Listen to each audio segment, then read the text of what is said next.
Live 24CH 24 hours in advance with the Bell TV app. A bladed stick, a lone puck, and a touch of belief. Those are the key elements every hockey player needs to find his or her place within a team. Whether you're a tyke, an NHLer, or an all-time legend, whether you want to skate out back in the pond or out there before the cameras, when history takes place in your own mind or in the eyes of hockey fans around the world, every stride is about finding a place, your place, within your immediate clan, your new team, or your extended, faithful family.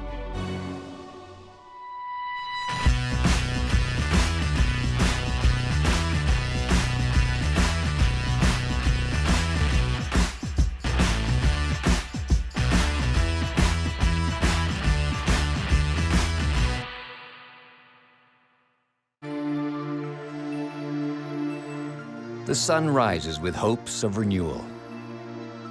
The Canadiens march as one towards Dallas, each with his own sense of place. Sven Andrighetto is looking to find his, while Sergei Gonchar reconnects with the place that once was home.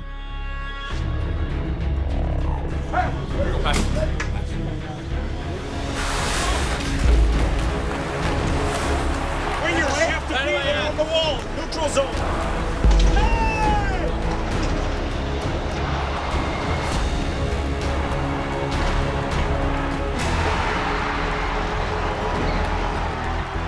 I don't know if you see that, but he's doing some Russian stuff.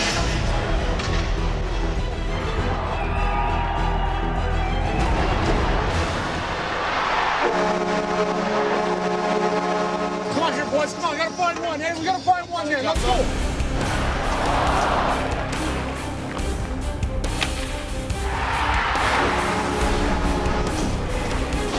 Speed. To the net.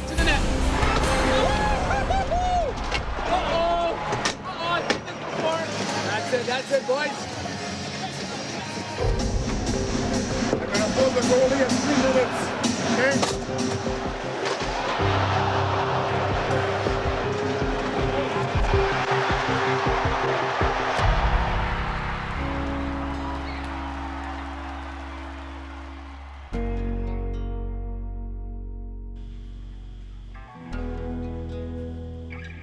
Would have been a lot better if you got the win as well, right? The night before I was still in Hamilton, and 24 hours later, I mean, my first NHL game, and being able to score is real special.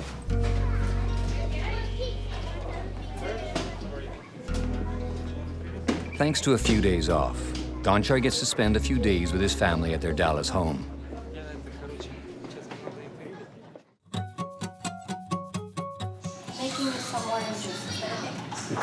I've been away from them for a while, so I had a chance to come back and play in front of them, so it's very special. They used to me take him to the school and spend time with them, and now they're obviously missing me, and it's really tough on me. But at the same time, I guess it's a part of the business, and every hockey player who got traded going through the same stuff. We're trying to talk as much as we can and, see each other over the Skype as much as we can. We're gonna have a Christmas break and I'll fly in, and then we're gonna meet in Florida, spend the New Year together. It's another part of the business that people not realizing, like you get traded suddenly and, your family is not expected, and you're leaving your family behind, and you leave your friends, the teammates you played with behind, and you're moving to another city. So probably the two things that I'm missing is my family and my teammates. Hamilton is a great location for a kid vying to earn his place with the Canadiens, especially when it's temporary and in the past tense. Ils m'ont envoyé ici vu que j'avais joué seulement 2 games, puis c'est la dernière étape aussi de ma réhabilitation. Ça va me permettre de me mettre en forme, puis on a 3 games en fin de semaine en 3 soirs, donc ça va être un bon test pour moi. Là. Je me sens prêt, j'ai travaillé fort aussi au niveau du conditionnement. J'essaie de retrouver mon timing sur la patinoire. This month is a busy one for the Bulldogs. Have a little bit more time to do a little bit more hands-on with the coaches here. We've been doing lots of video and things like that, and the main thing for me is moving that puck quick, and that's what we've been working on when I go back for pucks. And guys in the NHL make the plays a lot quicker, and so that's something you have to get used to. Back in Hamilton, I got sent down, so you know, it's just another learning curve in my career. Defensive side of the game has always been an issue for an offensive guy and a young guy breaking in. I got to keep producing, keep getting points here, and you know, keep maturing as a player. I gotta, you know, be strong on my own end and, you know, take care of the defensive side first. Je pense que j'ai pris beaucoup de maturité depuis mon premier camp. Je pense que ça a bien été. J'ai eu beaucoup d'aide avec David Desharnais, avec Manny Malocha. Depuis que j'ai quitté le camp canadien, Michel Terrien puis Marc Berger m'a toujours dit de travailler fort, de toujours être à 100%. Depuis ce temps-là, c'est ça mon minding numéro 1. La date, ça va très bien. Moi, je suis le premier pointeur de l'équipe. Je viens d'être annoncé pour recrue du mois de novembre. C'est sûr que quand tu es une recrue, tu as ça plus tough, mais quand même, ça va bien. Je me fais aider beaucoup. Most of the team's pretty close. There's a good group of guys that all started pro around the same time, and you know, we're all still here now, so it's good. You know, it's definitely a different lifestyle. It's a lot more, you know, meat and potatoes here. You don't want to be here, but you got to work to get back up to Montreal. So there's a motivational factor, and it's not hard to get motivated here.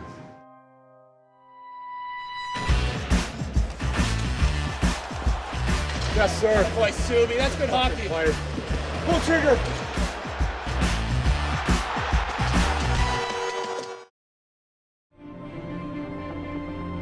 Back in the big city, Beaulieu and Bourneval both boldly begin building debate for, well, being back perdurably.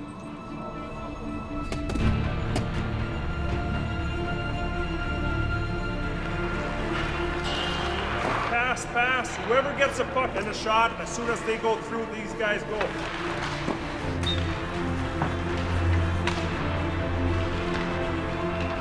I knew I had to go down and get my confidence back. That was the biggest thing. I wasn't playing a whole lot, so I had a good conversation with the management, and you know, going down was a good thing for me. I got a lot of ice time and, you know, got my confidence back, so now my goal is to stay here. Midweek, the Canadiens pay homage to a legend, a man whose place in history is his, and his alone. The sport's greatest fans fill the biggest hockey arena in the world with silence, their muted, united tribute to number 4. Veuillez vous joindre à nous pour observer un moment de silence à la mémoire de l'un des plus grands de tous les temps. Number 4, Jean Béliveau.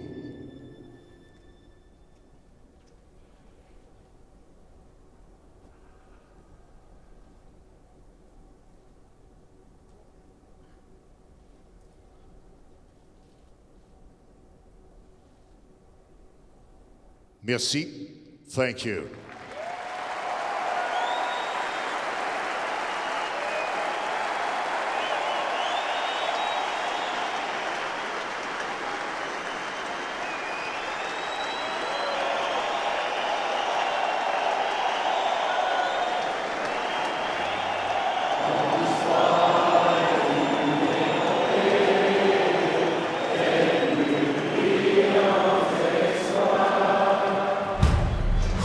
Play tight. Same pressure, Red. Same. Win this game here, Red.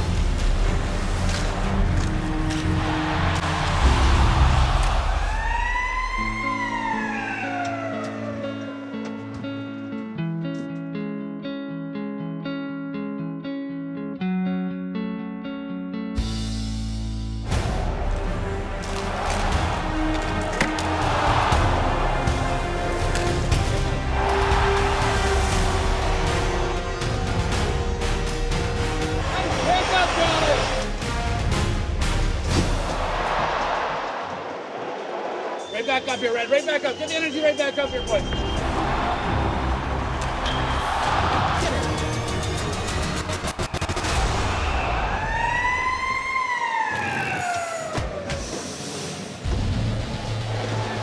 Yes, sir. Boy, sue me. That's good. Pull trigger.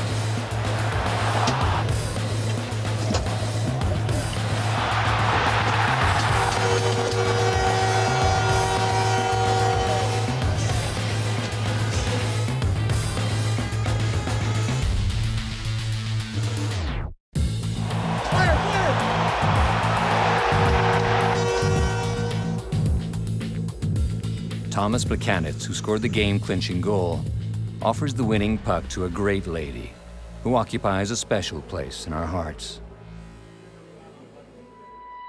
The first time I saw him, I thought playmaker. The next time, goal scorer. Physicality, everything you watched. Each shift, you saw something different. He will not stop till he gets what he wants.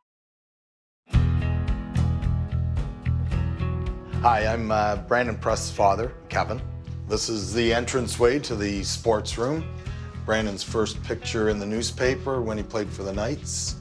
His first goal, that's his stick up there. These are all sticks. I can't tell you what they're for exactly. None of them are for a hat trick, that's for sure. He hasn't got one of those yet. By the time I could walk, I started skating.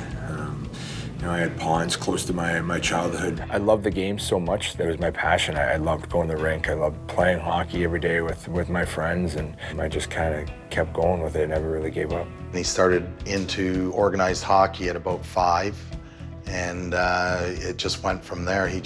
We couldn't keep him off the ice. But I never, ever dreamed he would be playing in the NHL. He was the one when he was 5 that looked at me and pointed to the TV and said, I'm going to play on TV one day. He was the only boy when we had family get-togethers, and you see pictures of Brandon in the background doing the faces and all that stuff, like a little character. He was always a fun little guy, but a little mischievous.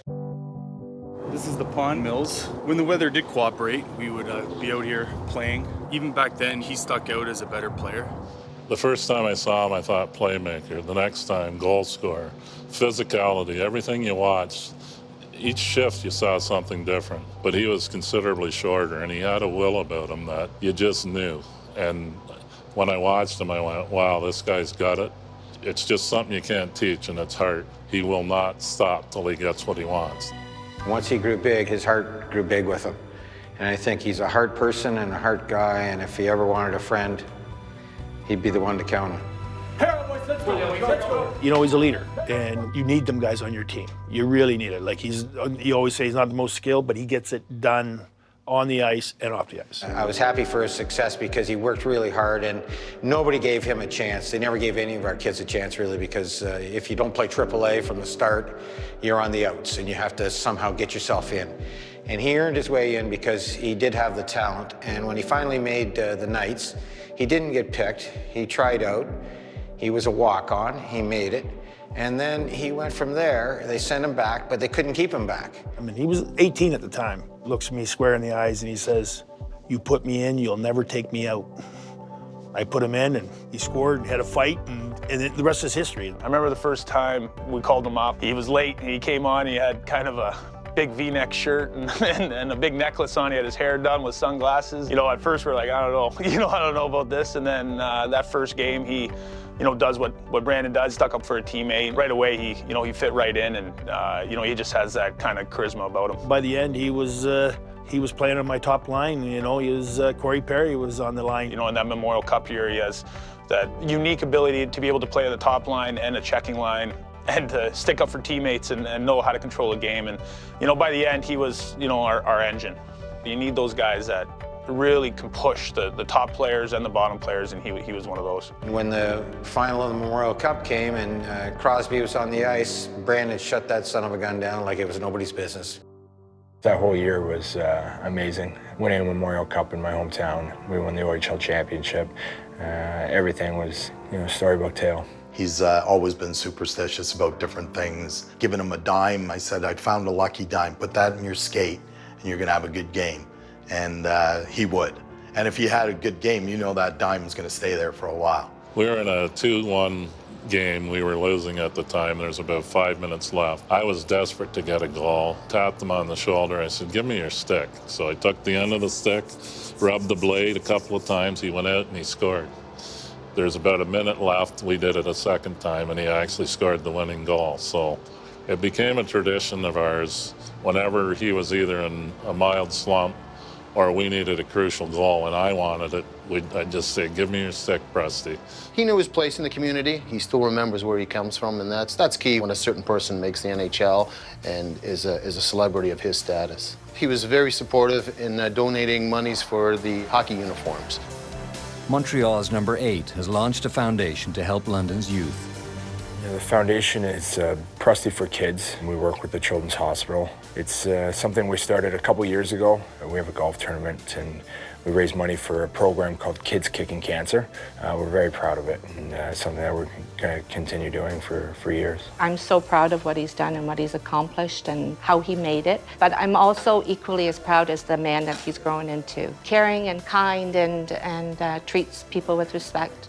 I have a couple of different scrapbooks covering everything, tickets, scoring, and now the newest version, Brandon as a Montreal Canadien. I'm overwhelmed. Got to be the most exciting thing I've ever gone through. It's also heart-wrenching. You know, you get nervous whenever he gets into a fight. Something can happen in any game. So it's nerve-wracking, it's exciting. You're still proud of him and always will be. This is for you, Presty. We want a couple of goals out of you, buddy. There you go. Good luck, buddy. I think I'm going to score. Probably tonight, at least this week for sure. If you score, it's not going to be because the coach rubbed your stick. You two are so I held it, and I gave it to you.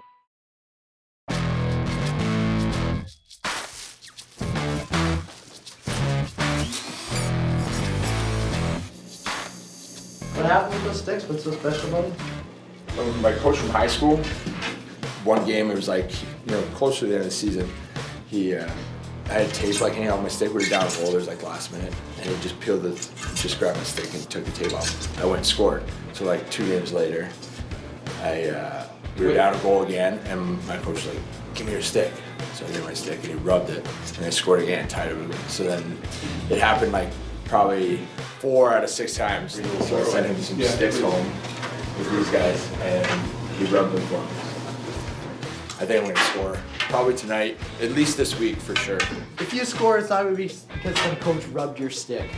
You are so negative. You two are so I held negative. it, and I gave it to you. I do not have any superstition about my stick. You can do whatever you want to it as long as it's right-handed. I'll play with it. Wow.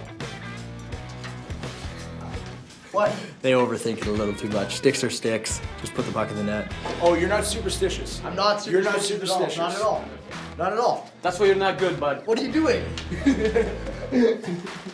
What about why did you squirt water on my neck the one time, the second time? Because last time I did it, you Exactly. So I was trying to help you, 'cause you're Exactly. So what's superstitious. this? That's what this is. So just believe. The real reason is it's fun to throw water in your face. I wanted an excuse to do it again. And you let me down. What do you got, like 20 goals this year? You got 6. I think we only played 30 games. You're supposed to score goals. I'm not supposed to score goals. So what you It's just an added bonus. It's just an added bonus when I do. I sent him home because I've realized that you can't score goals anymore, so I have to try and start scoring. No. You act like you have 6 goals, and you're supposed to score goals. If I had power play, I would have more points than you. No, you wouldn't. Yes, 100% you would. I'm a way better player than you. I can't wait till I score tonight. Ask him why he's going to score tonight. Why are you score tonight? I'm not talking about it anymore. His high school coach rubbed his stick. That's why the WestJet sticker was on those? That was why. Nobody wants me to score. That's why we're losing right now, because nobody wants me to score. We all want you to score. First, I hope you score. Thank you. See, some people hope that I score, unlike you. I've never had a teammate hope that. Yeah.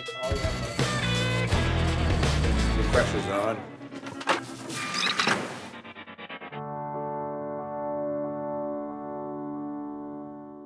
A certain Carey Price wins the Molson Cup for the month of November.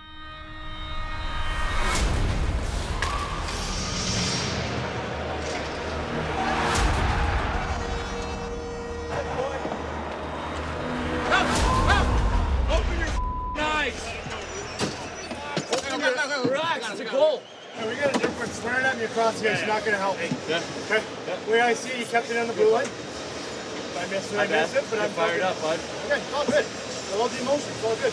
You're a beauty. Oh, we're going hard rim. Okay. You got it? You got it? You go to the wall and rim it? I got it, yeah. Help! Get it right in front of you! Michelle, I can't guess at it. I know it. I think it's scared. He's cut. He's bleeding. Some blood, no foul.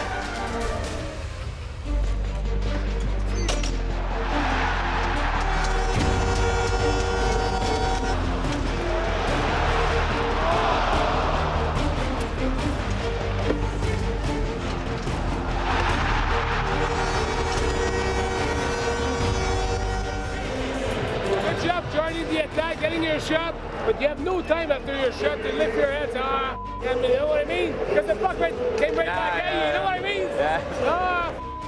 You know? Don't do that. Just you miss your shot, you go back and work.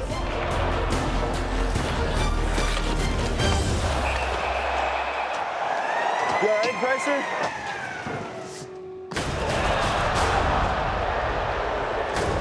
Need a response, man. Need a response here.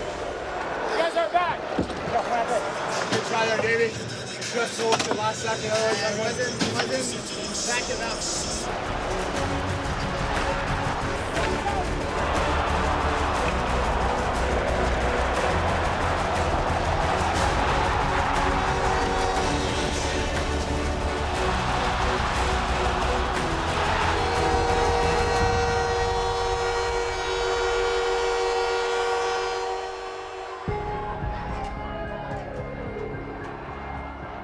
The Canadiens win a big test against the Stanley Cup champions, thanks in large part to a legendary Carey Price.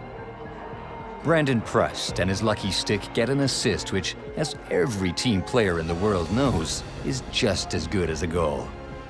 And the Bell Centre, for the first time in a decade, has an unsold seat and a gaping void, with nothing but a bright beam casting light from high above in the rafters, from another place altogether.